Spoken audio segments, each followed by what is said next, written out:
ശിവന്റെ അവതാരം പറയാം. നിങ്ങൾ അംഗീകരിക്കോ? അംഗീകരിക്കില്ല.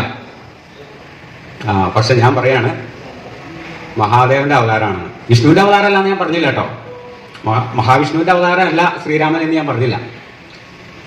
അപ്പോൾ ചേച്ചി രാമായണം വായിക്കുന്ന ആളായിട്ട് കൂടി ചേച്ചി ആ കാര്യം ശ്രദ്ധിച്ചില്ല എന്ന് വേണം പറയാൻ. രാമായണത്തില് ഒരു ഭാഗത്ത് ശിവൻ മഹാദേവൻ രാമനായിട്ട് അവതരിക്കുന്നു എന്നൊരു പറയുന്ന ഭാഗമുണ്ട്. ഇത് തന്നെയാണ് ഞാൻ ആദ്യം ശ്രദ്ധയെക്കുറിച്ച് പറഞ്ഞത്. നമ്മുടെ എല്ലാം പ്രശ്നം എന്താണെന്ന് വെച്ച് കഴിഞ്ഞാല് രാമായണമായിക്കോട്ടെ ഏത് ഗ്രന്ഥമായിക്കോട്ടെ അതിന്റെ അടിസ്ഥാന തത്വങ്ങൾ മനസ്സിലാക്കാതെയാണ് നമ്മൾ ഇത് വായിച്ചു പോകുന്നത്. അപ്പൊ ഇതുപോലുള്ള രാമായണ മാസാചരണത്തോടനുബന്ധിച്ച് ഇതുപോലുള്ള ആത്മീയ പാരായണങ്ങൾ അല്ലെങ്കിൽ ആത്മീയ പ്രഭാഷണങ്ങൾ നമുക്ക് ഗുണം ചെയ്യും.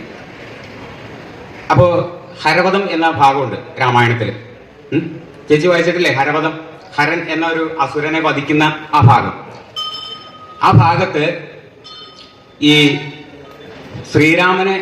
ശ്രീരാമചന്ദ്രനെ കാണുന്നത് നിങ്ങൾക്ക് താല്പര്യമുണ്ടെങ്കിൽ നിങ്ങളെല്ലാവരും വീട്ടിൽ ചെല്ലുമ്പോൾ ഹരവധം എടുത്തൊന്ന് വായിക്കണം. ഞാൻ അതിന്റെ കുറച്ച് ഭാഗം നിങ്ങളൊന്ന് വായിച്ചു കേൾപ്പിക്കാം.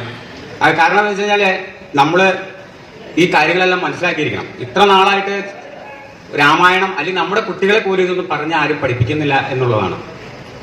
നമ്മുടെ കുട്ടികളെ പോലും ഇതുപോലുള്ള കാര്യങ്ങൾ പറഞ്ഞു പഠിപ്പിക്കുന്നില്ല.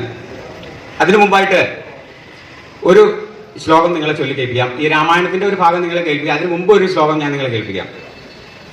അരിപടലമുടുക്കി ചന്ദ്രചൂട സ്വരൂപം ഹരബലബലവാനെ കാട്ടിയോരന്ധ്യകാലേ. അതായത് ഹരബലബലവാൻ, ഹരനായിരിക്കുന്ന ആ ബലവാനെ അന്ത്യകാലത്തിൽ കാട്ടി. എങ്ങനെ കാട്ടി?